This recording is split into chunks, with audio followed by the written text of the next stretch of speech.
আসসালামু আলাইকুম প্রিয় শিক্ষার্থী বন্ধুরা, আজকে আমরা চট্টগ্রাম বোর্ড 2023 সালের কোশ্চেনটা সমাধান করছি। অর্থাৎ 500 গ্রাম ভরের একটি বস্তুকে 9.8 মিটার পার সেকেন্ড বেগে উপরে নিক্ষেপ করা হলো। প্রথম কোশ্চেনটা, বস্তুটি সর্বোচ্চ কত উচ্চতায় উঠবে? চাইলে আমরা এটা দিয়েও করে দিতে পারি, h = u²/2g, অথবা আমরা এটা করতে পারি যে নিক্ষিপ্ত বস্তুর ক্ষেত্রে তৃতীয় সমীকরণ v² = u² - 2gh একই জিনিস হবে। এখানে 2gh আমরা লিখতে পারি u² - v², তাহলে h হবে u² - v² 2g। এখন আমরা জানি কোনো একটি বস্তুকে যখন উপরে নিক্ষেপ করা হয় একটা নির্দিষ্ট বেগে, সর্বোচ্চ উচ্চতায় যখন পৌঁছায় তখন v 0 হয়ে যায়। v যদি 0 হয়ে যায় তাহলে এটাকে আমরা লিখতে পারি u² 2g। তাহলে একই জিনিস কিন্তু পেলাম, h = u²/2g, অথবা এই h = u²/2g সূত্র থেকে আমরা ভাঙাই নিয়ে আসলাম, ওই সূত্র এখান থেকেই চলে আসে। তো আমরা এখানে লিখতে পারি যে u এর মান হলো 9.8 মিটার পার সেকেন্ড স্কয়ার, 9.8 এর হোল স্কয়ার 2 × 9.8 মানে 19.6 হবে। 0.8 কে হোল স্কয়ার করব, 9.8 হোল স্কয়ার বাই হলো 19.6, অর্থাৎ এটা হচ্ছে 4.9 মিটার। 4.9 মিটার, এটা একই জিনিস হবে। এটা ভূমি হতে কত উচ্চতায় বস্তুটির বিভব শক্তি গতিশক্তির 1/7 হবে। আমরা একটু ধরে নেব, ধরি ভূমি হতে h উচ্চতায়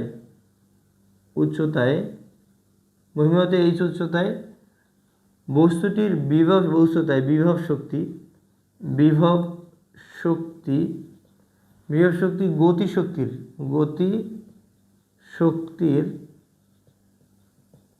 1/7 হবে। আমরা এটা এরকম লিখে নিলাম। এখানে আমরা যদি চিন্তা করি যে বস্তুটা সর্বোচ্চ h উচ্চতায় উঠবে, তাহলে শর্ত মতে বিভব শক্তি এটা, আর গতিশক্তি যার সাথে আমরা বলছি যার সাথে র হয় তার সাথে গুণ হয়, তাই বিভব শক্তি মানে ইপি অথবা ভি, আর গতিশক্তি হলো ইকে। তাহলে 1/7 অফ ইকে। বিভব শক্তির ক্ষেত্রে কত উচ্চতায় যাবে, কত উচ্চতায় থাকবে, h উচ্চতায় থাকবে, তার মানে mgh। এবারে গতিশক্তির ক্ষেত্রে কি হবে, হাফ mv²।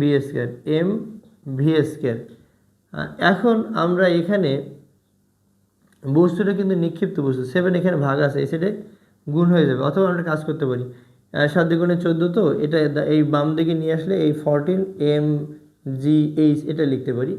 এখন এটাকে আমরা সূত্র লিখতে পারি বেগের নিক্ষিপ্ত বস্তুর তৃতীয় সমীকরণ, যে এটা হবে কি v² হবে u² - 2gh। উভয় পাশ থেকে আমরা mg কেটে দিতে পারি, তাহলে এটা 14gh হবে u² - 2gh।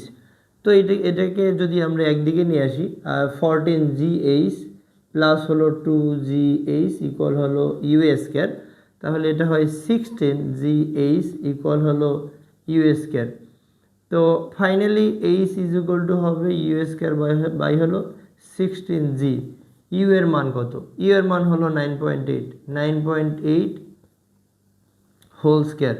এখানে 16 × 9.8 কত আসে আমরা একটু দেখি যে কত উচ্চতায় বস্তুটির বিভব শক্তি গতিশক্তির 1/7 হবে।